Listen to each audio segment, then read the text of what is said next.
तोर भारी दिसते भारी गणपतीची स्वारी आला धादिस मामाच्या घरी मालवण चिपळूण सावंतवाडी माझ्या कोकण गावांचो दिमाग भारी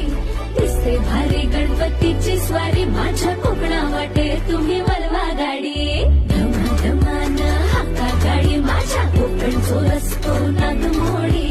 कारी नये बाबा